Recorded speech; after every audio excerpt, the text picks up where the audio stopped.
Quem já olhou para um código bem complexo, com uma classe chamando outra, que chama mais uma, acho que já sentiu aquele leve desespero. Parece um fluxo meio caótico de informação, né? Aparecendo e sumindo em milissegundos. E é exatamente esse mistério que a gente vai desvendar hoje. Chegou um material para a gente que propõe uma forma de enxergar tudo isso que é, olha, simplesmente genial. Ele compara todo o processo de execução de um código Apex a uma cozinha profissional.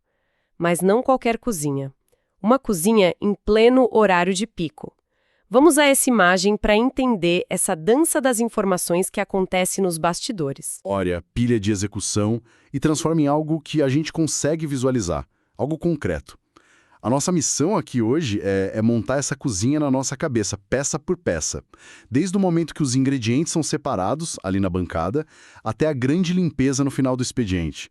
É um jeito de ver o que o computador está realmente fazendo por trás dos panos. Certo, então vamos vestir os aventais. Por onde a gente começa, em qualquer cozinha? Pelos ingredientes, que no nosso caso são os dados. Quando um código cria uma variável, ou, sei lá, busca um registro no banco com uma consulta SQL, para onde essa informação vai? A gente tem a intuição de que ela já está salva em algum lugar, mas não é bem assim, né? Não, de jeito nenhum. E esse é o primeiro grande insight, a primeira virada de chave. Antes de qualquer dado ser salvo de forma permanente, ele precisa de um espaço de trabalho, um lugar temporário. No jargão técnico, esse espaço se chama Heap Memory. Mas vamos esquecer o termo técnico por um momento. Na nossa analogia, a Heap Memory é a bancada da cozinha, aquela superfície de aço inox onde tudo acontece. A bancada. Ok, faz sentido. Um espaço de trabalho. Exatamente. Pensa assim, tudo que é criado no seu código, uma variável simples com um texto, um objeto complexo de uma conta, uma lista com centenas de contatos, tudo isso é, colocado em cima dessa bancada. Fica ali, suspenso, sabe? Existindo só enquanto aquela transação específica está em andamento. É um espaço de preparação, totalmente volátil. Então, quando uma desenvolvedora escreve algo como account AC igual a new account, ela não está de fato criando uma conta nova no Salesforce ainda. De jeito nenhum. O que ela está fazendo na nossa cozinha é pegar um prato vazio e limpo do armário e colocar ele em cima da bancada. O prato está ali, pronto para ser trabalhado, para receber os ingredientes, o nome da conta, o CNPJ, o endereço. Mas, por enquanto, ele é só um prato vazio no nosso espaço de trabalho. Ele existe na memória daquela transação, mas não tem nenhum registro permanente no banco de dados. Ok, isso já muda bastante a perspectiva. Mas por que essa complicação toda? Por que não operar direto no prato final, digamos assim? Para que a gente precisa dessa bancada temporária? Ótima pergunta. E a resposta é velocidade e flexibilidade. Imagina só se, para cada pequeno ajuste na receita, você tivesse que correr até a despensa, pegar o ingrediente, voltar e depois guardar de novo. Seria absurdamente lento. A bancada permite que você tenha tudo à mão, manipule os dados rapidamente, combine coisas, desfaça erros e só quando o prato estiver perfeito, absolutamente finalizado, aí sim, aí você o serve. Ou seja, você usa um comando como o insert ou o update para salvar ele permanentemente no banco. Entendi. A bancada é um rascunho. Mas essa bancada tem um tamanho finito. O que acontece se eu começar a trazer ingredientes demais, consultar milhares de registros e colocar tudo lá em cima? Aí você tocou num ponto crucial, na causa de uma das dores de cabeça mais comuns para quem programa na plataforma. O famoso erro de Heap Size Limit Exceeded. A nossa bancada não é infinita, ela tem um limite de espaço. Se você tentar colocar coisa demais nela, por exemplo, fazendo uma consulta que retorna 100 mil registros, com todos os campos, é o equivalente a empilhar tantos pratos, tigelas e ingredientes que eles começam a cair no chão. O Salesforce simplesmente para a operação e diz, olha, sua cozinha está um caos, não tem mais espaço de trabalho. Transação cancelada. Faz todo sentido. Então, o gerenciamento da bancada é fundamental. Mas vamos para o próximo passo? Numa cozinha de verdade, em horário de pico, parece que 10 coisas acontecem ao mesmo tempo. O chefe está finalizando um prato, um assistente corta vegetais, outro prepara um molho. A sensação que a gente tem ao olhar um código complexo é a mesma, de que tudo acontece em paralelo, mas parece que isso é uma ilusão. É uma completa ilusão, mas é uma ilusão criada por uma velocidade impressionante. Na realidade, a execução do Apex é estritamente sequencial, é uma coisa de cada vez, sem exceção. E para explicar isso, a imagem que usamos é a da dinâmica entre o chefe de cozinha e o seu assistente. Essa relação representa o que os cientistas da computação chamam de pilha de execução. Chefe e assistente, como funciona essa dinâmica? Pensa no cenário. A classe principal do seu código é o chefe. Ele está seguindo uma receita complexa. No meio do caminho, ele percebe que precisa de um molho bechamel, mas fazer esse molho é uma tarefa específica, que está definida em outra classe, uma classe auxiliar. Essa classe é o nosso assistente. O que acontece nesse exato momento é a chave de tudo. O chefe delega a tarefa e continua fazendo outra coisa? Não. E isso é que é contraintuitivo. O chefe para. Ele congela completamente. A imagem usada é a de que ele vira uma estátua. Ele não continua cortando outros legumes, não vai para aquecer o forno. Não. Ele para exatamente onde estava na receita e espera. O foco da execução, a atenção total da cozinha, passa para o assistente. O assistente assume o controle total, então. Total. Ele executa a própria receita dele, a do molho, do início ao fim. Pega a farinha, a manteiga, o leite, mexe, tempera, finaliza. Apenas no momento em que o assistente termina a tarefa dele e entrega o resultado, só aí o chefe descongela e volta a trabalhar exatamente do ponto onde parou.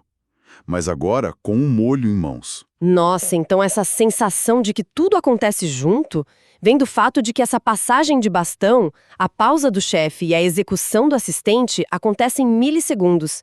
É uma fila de tarefas, uma depois da outra, mas tão rápida que pra gente de fora parece um balé sincronizado. É a definição perfeita. Agora, vamos complicar um pouquinho. E se esse assistente para fazer o molho precisar de cebolas perfeitamente picadas, uma tarefa que ele delega para um ajudante de cozinha? Imagino que a mesma lógica se aplica. O assistente que agora estava no comando também vira uma estátua e espera o ajudante picar a cebola. Exato. O ajudante assume o controle, pica as cebolas, termina e as entrega para o assistente. O assistente descongela, usa as cebolas para terminar o molho e entrega o molho para o chefe. E o chefe descongela e continua a receita. É uma pilha de tarefas. O último a ser chamado é sempre o primeiro a terminar e a devolver o controle. Isso garante que a ordem seja sempre lógica e previsível. Certo, então o assistente fez o molho, ele está operando no mundinho dele, na tarefa dele. Como essa informação, esse molho, volta para a receita principal do chefe? Parece que podia se perder fácil nessa troca de comando. E é aí que uma palavra-chave que a gente vê em todo lugar no código, return, ganha um significado físico-visual. O ato de usar return na programação é, na nossa cozinha, o ato de entregar a tigela com o molho diretamente na mão do chefe. É a transferência formal do resultado de um método para o outro. Entregar na mão. Gostei disso. Mas tem um detalhe crucial. Não basta o assistente querer entregar. O chefe precisa estar preparado para receber. A mão dele precisa estar estendida, pronta para segurar a tigela. No código, isso se traduz em ter uma variável pronta para armazenar o resultado. Quando você escreve string molho igual assistente.fazer molho, a variável molho é a mão estendida do chefe pronta para receber o que o assistente está retornando. E o que acontece se o chefe não estender a mão? Se o código do assistente for chamado, mas não tiver uma variável para guardar o resultado? Acontece uma cena um pouco cômica e trágica. É como se o assistente terminasse o molho, virasse para o chefe e estendesse a tigela. Mas como ninguém pegou, ele simplesmente a largasse. O molho se espatifa no chão. O trabalho foi feito, o processamento aconteceu, mas o resultado foi perdido para sempre, porque não foi armazenado em lugar nenhum. Nossa, já joguei muito molho no chão, então, sem perceber. Você chama uma função que retorna algo, mas esquece de atribuir a uma variável, e o resultado simplesmente Evapora. evapora. Já vi bugs que levaram dias para serem encontrados e a causa era essa. Uma função crucial estava sendo chamada para calcular um desconto, por exemplo, mas a pessoa esqueceu de segurar a tigela e o valor do desconto se perdia. O resto do código continuava como se nada tivesse acontecido, mas o resultado final estava errado. É um erro silencioso e muito perigoso. E quando um método não retorna nada? Aqueles que são declarados como void. Qual seria a analogia para isso? Pensa num void, como uma instrução que não gera um ingrediente novo. O chefe pode pedir ao assistente: pré-aqueça um forno a 180 graus. O assistente vai lá, liga o forno, ajusta a temperatura. Ele executou uma ação, mudou o estado da cozinha, mas não tem uma tigela para entregar de volta. Ele simplesmente diz feito, e o chefe continua. É uma tarefa que tem um efeito colateral, mas não um produto. Perfeito. Já entendemos a bancada, a ordem das tarefas e como os ingredientes são passados de um cozinheiro para o outro. Mas e no final de tudo? O cliente foi servido, o prato foi entregue, a transação do Apex terminou. O que acontece com toda aquela bagunça na bancada? As tigelas, os pratos sujos, os restos de ingredientes. A cozinha fica suja para o próximo cliente? É aí que entra o grand finale. É a hora da grande limpeza. Assim que o código executa sua última linha e a transação é concluída, é como se as luzes da cozinha se apagassem. O expediente acabou. Nesse exato momento, um processo automático e implacável entra em ação, conhecido tecnicamente como Garbage Collector, o coletor de lixo. O nome já diz tudo. Na nossa analogia, ele é o time da limpeza. Essa equipe entra na cozinha agora escura e vazia e, sem cerimônia, varre tudo que estava em cima da bancada e joga no lixo. Absolutamente tudo que estava na nossa heap memory e que não foi explicitamente guardado na despensa ou na geladeira, que seria o nosso banco de dados através de um insert ou update, é descartado. Então, todas aquelas variáveis, objetos, listas, o prato vazio do começo, a tigela do molho, tudo vai para o lixo se não foi salvo permanentemente. Tudo, sem exceção. O time da limpeza é brutalmente eficiente. Eles não perguntam se você vai precisar daquela variável mais tarde. A transação acabou. Acabou. A bancada é raspada e polida até ficar brilhando. A memória é completamente zerada. Espera, mas se o time da limpeza sempre arruma tudo no final, por que os desenvolvedores se preocupam tanto em limpar o código ou não criar variáveis desnecessárias? Se a faxina é garantida, qual o problema de deixar a bancada bagunçada durante a preparação? Essa é a pergunta de $1 milhão. O problema não é a limpeza final. Ela vai acontecer. O problema é o que acontece antes da limpeza, durante o horário de pico. Lembra que a nossa bancada tem um tamanho limitado. O time da limpeza só chega no final do expediente. Se no meio da sua receita mais complexa, às 8 da noite, a sua bancada ficar tão lotada de coisas que você não consegue mais trabalhar, o gerente do restaurante, o Salesforce, vem e fecha sua cozinha na hora. Ele não espera o time da limpeza. Ele diz: acabou, você excedeu o limite de espaço. O problema da má gestão da memória não é a sujeira que fica para depois, é o caos que impede o trabalho de ser concluído. Uau!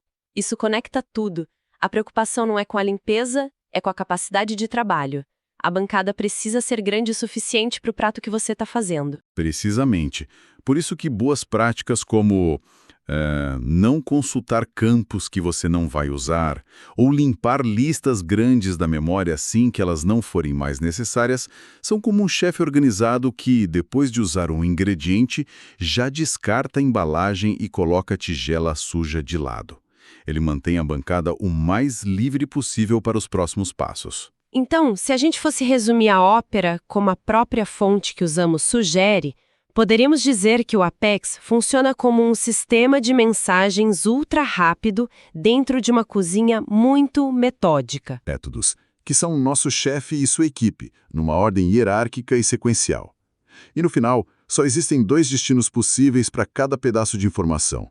Ou ela é servida ao cliente, ou seja, salva permanentemente no banco de dados, ou ela é varrida da bancada pelo time da limpeza. Essa analogia da cozinha realmente transforma a maneira de enxergar a execução de um código.